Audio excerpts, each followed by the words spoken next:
you're going to be calculating an IV piggyback fluid rate. IV piggyback fluid rate. And for your IV push number 60, you'll be calculating an IV push medication. That is all of my content. Does anyone need me to repeat anything that I went over?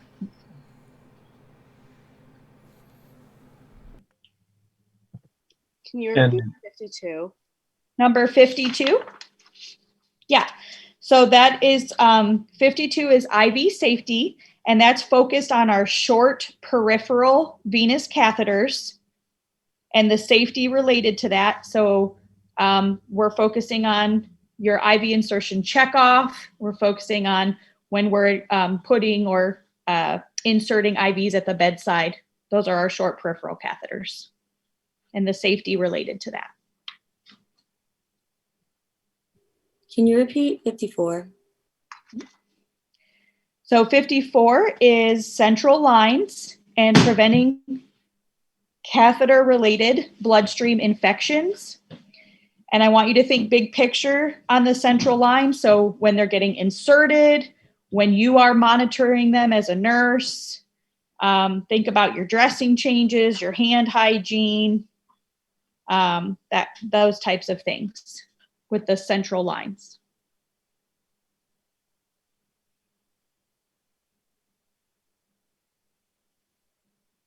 Can you repeat 53?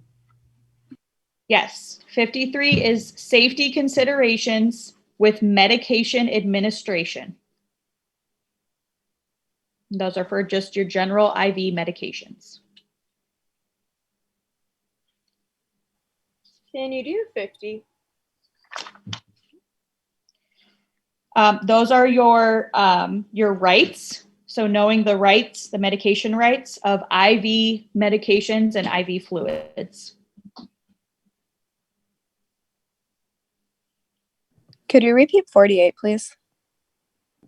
Yeah, 48 is the blood transfusion process. And that is before, during, and after what your nursing responsibilities are throughout that process of giving blood.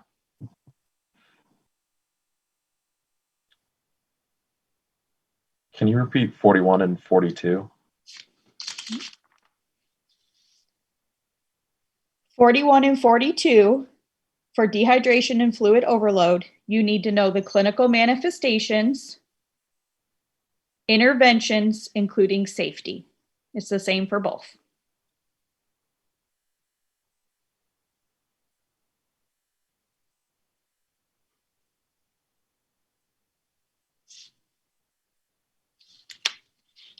For this section, there are 4 select all that apply questions for my section. So numbers 41 through 60, there are 4 select all that applies.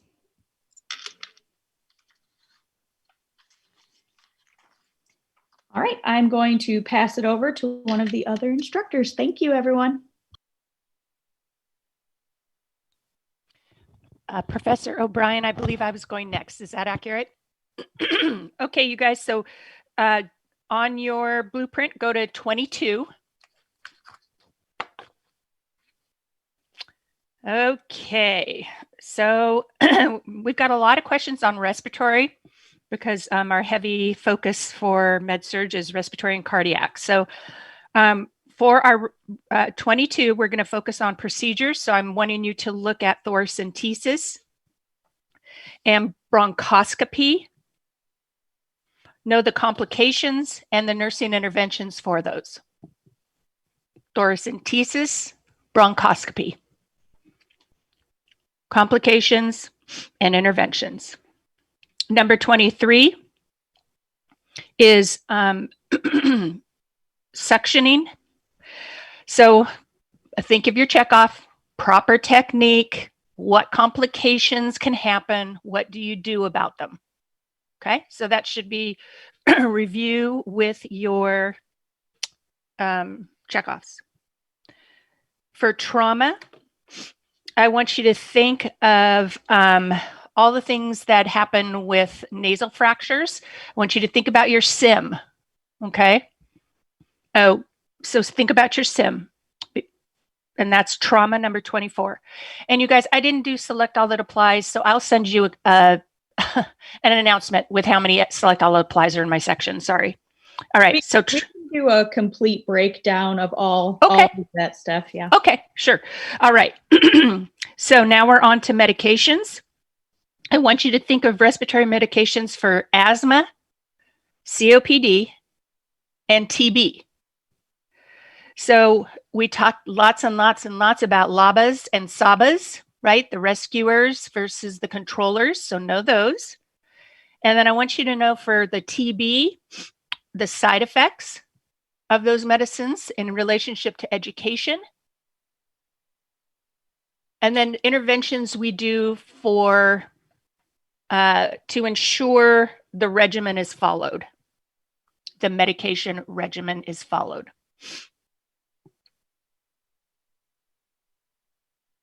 Okay, COPD, clinical manifestations. I want you to focus on the clinical manifestations, the assessments you would do, and complications. Okay, so what are some of the complications that we are concerned about with COPD?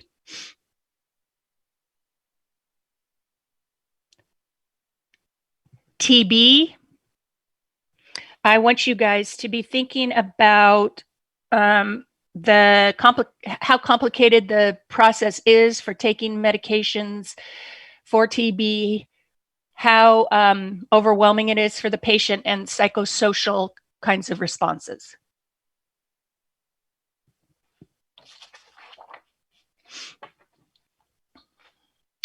Okay, assessment. So I want you to know priority findings and what are the appropriate interventions. Okay, so what things shake us up with respiratory signs and symptoms, and what do we do about it?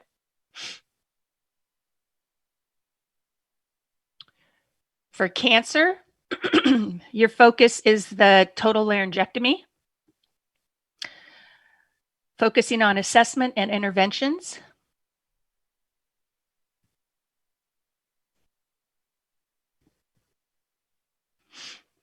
For pneumonia, I want you to know the clinical manifestations with a focus heavily on older adults, and then prevention. Again, focus is older adults, immunocompromised people.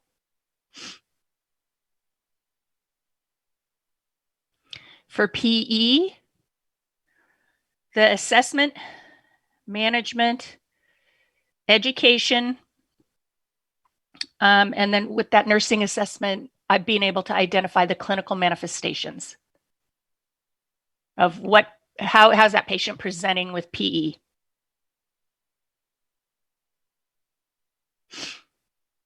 For respiratory trach, I want you to think of study for complications, how we're going to assess for those, manage them, and when we need to call the physician.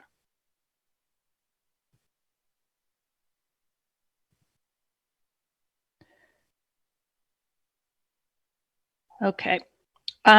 Respiratory oxygen ventilation devices.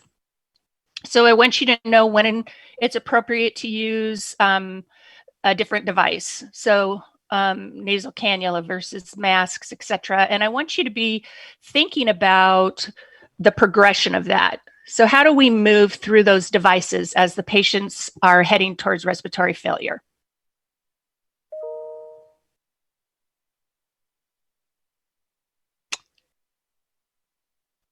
Okay. Aspiration.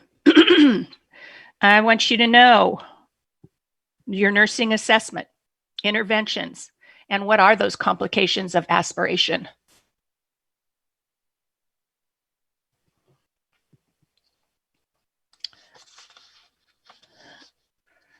Eyes. Are you guys ready for eyes? I can't see you. Don't know why I asked. Okay.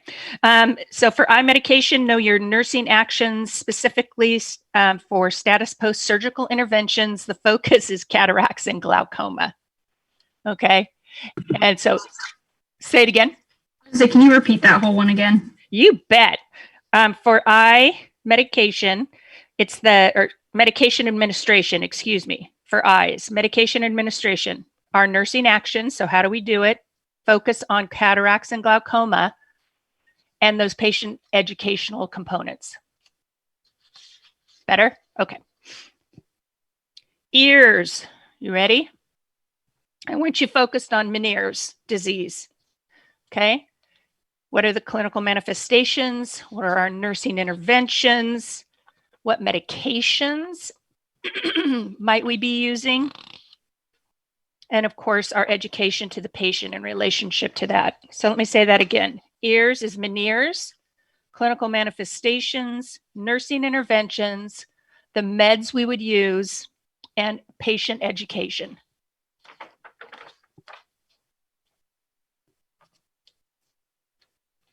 Okay, post-op. For complications, I want you to be thinking about complications of surgery and anesthesia. What are those physical manifestations of those complications, and then what do we do about it?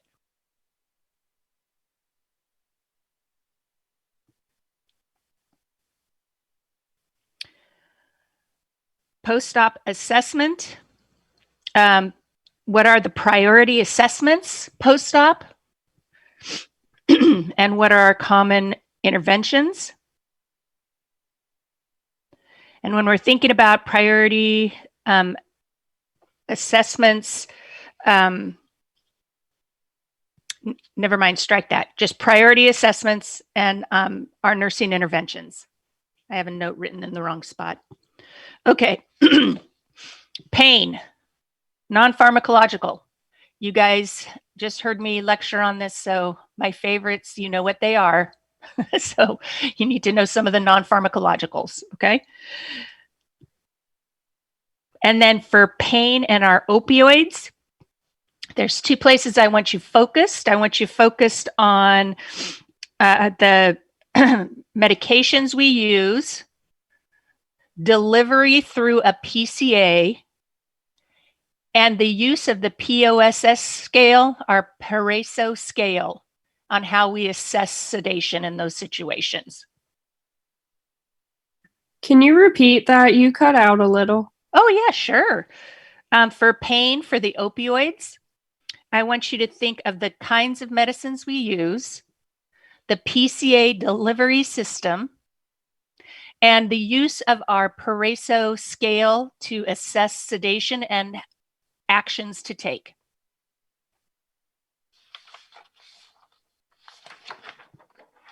Before we jump to Professor O'Brien, what other things can I help repeat or clarify? Can you do 25, please? Yes. So for the respiratory medications, the focus is for asthma, COPD, and TB. For asthma and COPD, the LABAs and the SABAs. Okay, so go back and look at those. When do we use them? For TB, I want you to know the common side effects of those medications and then strategies used to ensure compliance with the complex medication regime or regimen. Could you do 24, please? Sure.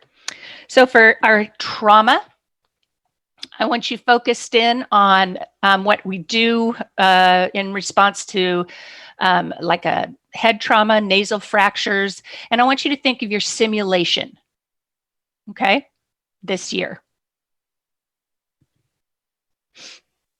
Can you do 28? So for respiratory assessment, I want you focused in on what are priority findings that require immediate intervention. Okay, so what concerns, what are the most concerning kinds of things, and then what do you do? Can you do 37, please? Post-op complications. I want you to be thinking about complications of surgery and anesthesia. What that looks like. How's that physically manifested on the patient? And then what do we do about it? Can you do 35? Yeah, just a sec. Oh, it's the eyes. So medication administration for eyes. So eye drops, guys. And where we want you focused is cataracts and glaucoma. And then the patient education around that.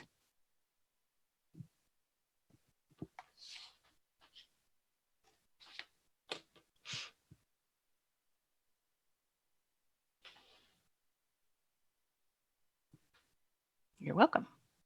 Anything else, you guys, before we hit the heart? All right. Professor O'Brien, I think it's yours. Okay. Go all the way back to number 1. So number 1, cardiac hypertension. Study antihypertensive therapy. Study patient education and medication compliance related to antihypertensive therapy.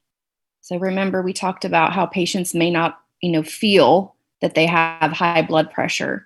They will feel it possibly if they end up having hypertensive crisis. In hypertensive crisis, they complain of a headache, for example. So, medication compliance is a challenge at times with antihypertensive therapy. Number 2 is cardiac, heart failure, and hypertension. Study discharge instructions that you would provide, discharge instructions that you would give to your patient if they are newly diagnosed with heart failure and hypertension. And this one is a select all that apply. Focus in on signs and symptoms of a worsening heart failure, for example. So if they're going home with a new diagnosis of heart failure, they need to be aware that the condition is worsening. So what are the signs and symptoms of worsening heart failure? Number 3 is cardiac bradycardia. You need to be able to identify bradycardia. And I want you to know with symptomatic bradycardia, what is the treatment and what are the medications that we would use with symptomatic bradycardia. Atropine is the drug that we've talked about. Number 4 is another cardiac question. You can go to practicalclinicalskills.com or your book and study those 8 steps. So those 8 steps are in both. Hold on. Your 8 steps of EKG interpretation.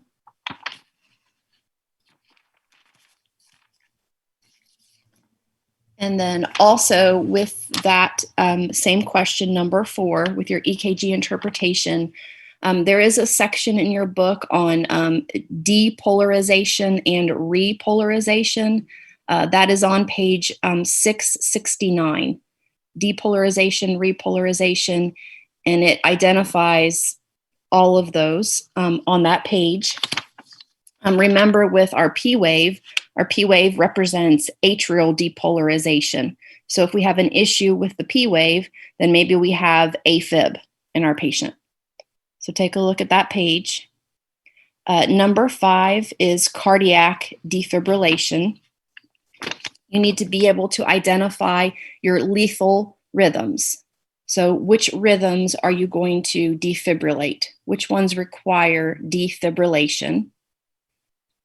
Be able to identify the lethal rhythms. This one is a select all that apply.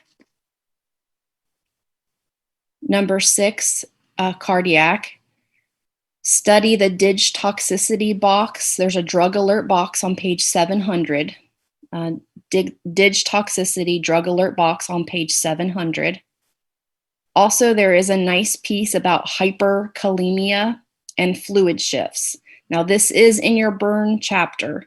However, I like how it describes a fluid shift and how it, summarizes hyperkalemia, with the fluid shifts. So that's on page 485. 485. And then same question, study pulmonary edema. There is a rescue box that covers pulmonary edema on page 491.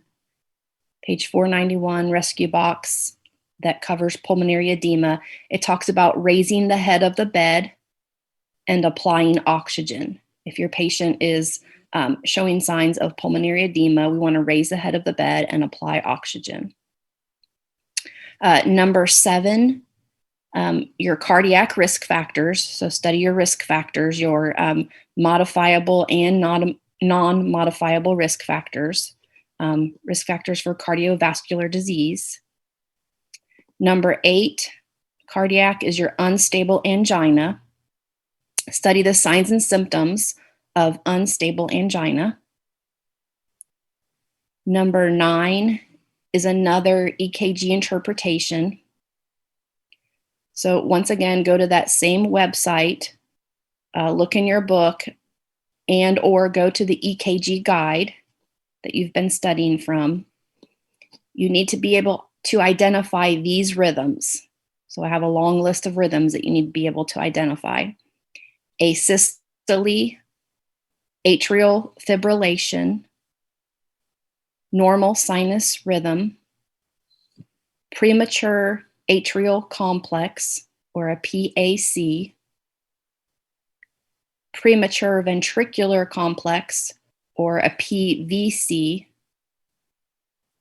sinus brady, sinus tach, SVT, supraventricular tachycardia, SVT, VFib, and VTach. So I'll repeat those again. This is number 9, EKG interpretation.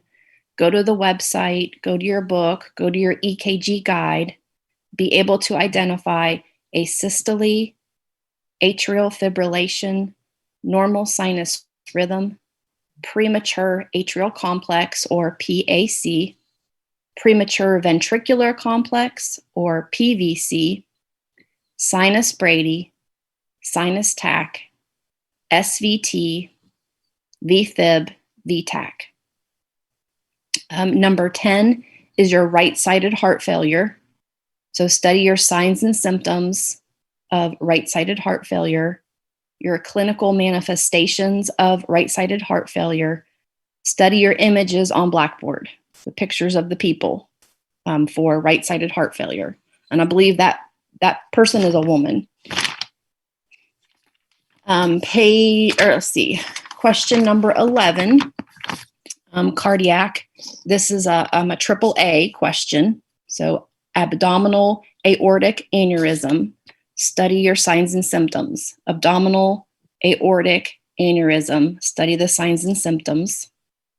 Number 12 is shock, sepsis. Go to your sepsis care bundle, and you need to be able to identify the interventions that need to happen within 3 hours. Interventions that need to happen within 3 hours, and that's going to be on your sepsis care bundle. Question number 13 is cardiac. This is a cabbage question. So study your complications related to cabbage, and those are outlined on your outline. Complications related to cabbage. Number 14 is a cardiac question, medication question. Study Levophed. Levophed. Levophed is a vasoactive medication. It is a vasopressor. And we mentioned this drug in our shock chapter. Number 15 is a cardiac medication. Study Cardizem. Cardizem is most often used for AFib, atrial fibrillation. Number 16 is a cardiac medication. adenosine, and we've talked about that in relationship to SVT, or supraventricular tachycardia. Number 17 is a cardiac medication. There's actually 2 in this question. So you need to study both nitroglycerin and Lasix. Nitroglycerin and Lasix. Number 18 is another cardiac study, beta blockers. Number 19 is a pre-op question. This one is a select all that apply. With pre-op, what does the registered nurse need to discuss with the patient? So think to your pre-op chapter, what do we need to discuss with the patient? And it is a select all that apply. And it's involving patient education. So patient education. Okay, number 20 is an infection question. Study your MDROs. Study the treatment, nursing interventions, and education. Treatment, nursing interventions, and patient education related to multi-drug resistant organisms, MDROs. Number 21 is an infection question. And this is a local versus systemic infection question. Study the susceptibility and clinical manifestations of infection. So, for example, who is most susceptible to infection, and how would this manifest? What are the clinical manifestations? Okay, so that's all of mine. Which ones would you like me to repeat?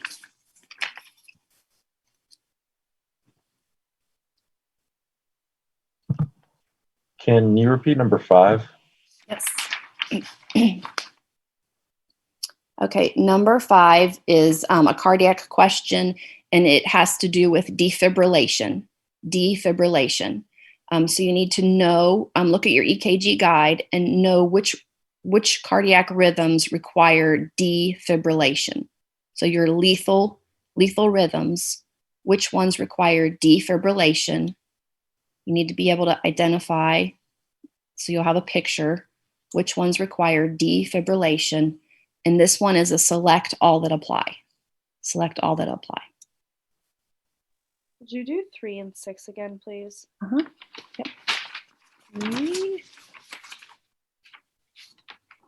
Okay, number 3 is a cardiac question, and it has to do with bradycardia.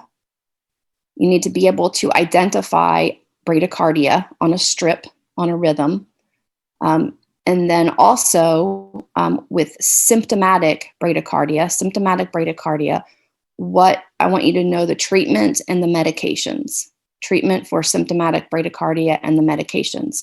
And one of the most common medications that we've discussed is atropine. And then number 6. Okay, so 6 is a cardiac question, and there are 3 pieces to this question that you need to know to be able to answer the question. Study DIG toxicity, and that's on page 700. There's a small drug alert box that I want you to look at regarding DIG toxicity. A drug alert box on page 700. And then you need to study hyperkalemia in relationship to fluid shifts. So there is a page on page 485. This is actually in your burn chapter, which we had during this semester. But there is a nice description of and kind of a summary of what fluid shifting means. There's a definition, and then it talks about hyperkalemia. I thought that was a nice summary of that. And then there is another rescue box that I want you to look at. That's on page 491. Page 491 rescue box that talks about pulmonary edema. And if our patient is in pulmonary edema, it describes that we would want to raise the head of the bed and apply oxygen. So all of that is needed for you to successfully answer this one question. So that was number 6. Okay, any others? Is there any way you could just spell Levophed, the med from 14? Yeah. Levophed. Levophed.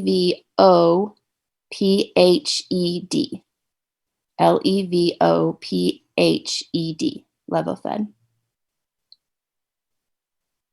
For 18, did you just say beta blockers? Yeah. So just, go back to your chart that has, the broad category of beta blockers and what we need to consider as a nurse if our patient is taking, any of the beta blockers. Yeah. So just the category of beta blockers.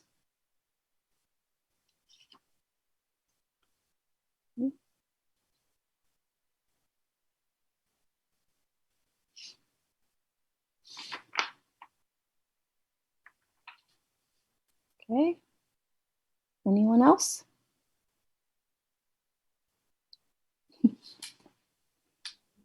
All right. Well, just as a reminder, we have a live session scheduled for Monday at 11 a.m.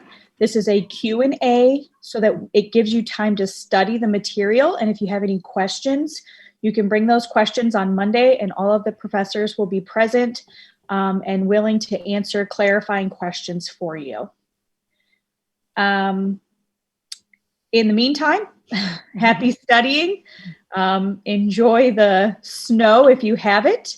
And we are all finished. So thank you everyone for taking time out to come. We hope that this was helpful for you. Thank you. Professor Shable, I have a question about the HESI yet too today. Have you sent the link out for that yet? Nope, I didn't want